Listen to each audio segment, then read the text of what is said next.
Hello friends, કેમ છો? આજે આપણે બનાવીશું શીતળા સાતમ સ્પેશિયલ બાજરીના વડા. આ વડા 4 થી 5 દિવસ સુધી સારા રહે છે. તમે કોઈ પણ ટ્રાવેલિંગ પર જાઓ ત્યારે આ વડા બનાવીને લઈ જઈ શકો છો. તો ચાલો બાજરીના વડાની રેસીપી જોઈ લઈએ. તો વડા બનાવવા માટે મેં અહીં 250 ગ્રામ જેટલો બાજરીનો લોટ લીધો છે. સાથે તેમાં 2 ચમચી જેટલો ચણાની દાળનો લોટ ઉમેરીશું અને પછી તેમાં મસાલા કરીશું. તો અડધી ચમચી હળદર, અડધી ચમચી લાલ મરચું પાવડર, અડધી ચમચી હજમો ઉમેરવાથી આ વડાનો ટેસ્ટ ખૂબ જ સરસ લાગે છે. સાથે 1 ચમચી મીઠું અથવા સ્વાદ અનુસાર, 1 ચમચી જેટલી ખાંડ અને 2 ચમચી જેટલા આદુ મરચાંની પેસ્ટ ઉમેરીશું.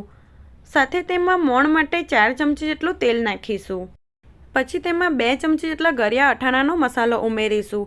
ગોર કેરીના અઠાણાનો મસાલો ઉમેરવાથી વડાનો ટેસ્ટ ખૂબ જ સરસ લાગે છે. સાથે અડધી ચમચી ગરમ મસાલો અને 2 ચમચી જેટલા તલ નાખીશું. પછી બધા મસાલાને સારી રીતે મિક્સ કરી લઈશું. આ બાજરીના વડા તમે એક વખત ઘરે જરૂર બનાવજો, ટેસ્ટમાં ખૂબ જ સરસ લાગે છે. મસાલા બરાબર મિક્સ થઈ જાય પછી તેમાં 100 ગ્રામ જેટલી ઝીણી સમારેલી મેથીની ભાજી ઉમેરીશું અને સાથે જ તેમાં થોડાક લીલા ધાણા ઉમેરીશું અને બધું સારી રીતે મિક્સ કરી લઈશું. પછી તેમાં થોડી કરીને છાશ નાખીશું અને પરોઠા જેવો લોટ બાંધી લઈશું. લોટ ઢીલો ના થઈ જાય તેનું ખાસ ધ્યાન રાખવાનું. તો હું વડા માટે લોટ બાંધી લઈશ.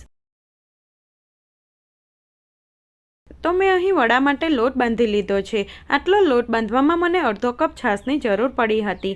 હવે 1 ચમચી જેટલું તેલ નાખી લોટને સરખો કરી લઈશું.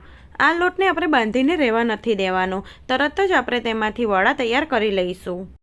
હવે વડા વાળીશું. તો તેલવાળો હાથ કરી થોડો લોટ લઈ વડા વાળી લઈશું. આ રીતે હાથની આંગળીઓની મદદથી થેપીને મીડિયમ સાઇઝના વડા વાળી લઈશું. વડા વધારે જાડા પણ નહીં અને પતલા પણ નહીં, એ રીતે વાળવાના. આટલા માપથી 25 થી 30 નંગ જેટલા વડા બનીને તૈયાર થાય છે. અને સાથે હું સ્લો ફ્લેમ પર તેલને પણ ગરમ કરવા માટે મૂકી દઈશ. તો આ જ રીતે હું બધા વડા વાળી લઈશ. તો મેં અહીં બધા જ વડા વાળી લીધા છે અને સાથે તેલ પણ મીડિયમ ગરમ થઈ ગયું છે. તો ગેસની ફ્લેમ મીડિયમ રાખી વડાને તળી લઈશું. જો વધારે તેલ ગરમ હશે તો વડા તરત જ ઉપરથી લાલ થઈ જશે અને અંદરથી કાચા રહેશે. એટલે ગેસની ફ્લેમ સ્લો ટુ મીડિયમ રાખીને જ વડાને તળવાના. આ રીતે વડા ઉપર આવી જાય એટલે તેને પલટાવી દઈશું અને બંને સાઈડથી વડાને ગોલ્ડન બ્રાઉન કલરના થાય ત્યાં સુધી તળવાના છે. આટલા વડા તળાતા લગભગ 3 થી 4 મિનિટ જેટલો સમય લાગે છે. તો અહીં વડા ગોલ્ડન બ્રાઉન કલરના તળાઈ ગયા છે. તો તેને તેલમાંથી નિતારી પ્લેટમાં કાઢી લઈશું. આ વડાને 4 થી 5 દિવસ સુધી સારા રાખી શકો છો. તો હું એ જ રીતે બીજા વડા પણ તળી લઈશ. તો અહીં બધા વડા તળાઈ ગયા છે.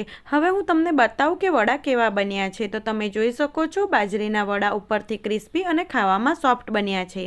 આ વડા તમે શીતળા સાતમ પર કે બાળકોને લંચ બોક્સમાં અથવા તો નાસ્તા માટે બનાવી શકો છો. તો તમે એક વખત આ રેસીપી જરૂરથી ટ્રાય કરજો અને તમારો અનુભવ કોમેન્ટ કરી જણાવજો. રેસીપી ગમે તો આવી જ બીજી નવી રેસીપી જોવા માટે મારી ચેનલને સબસ્ક્રાઈબ કરજો.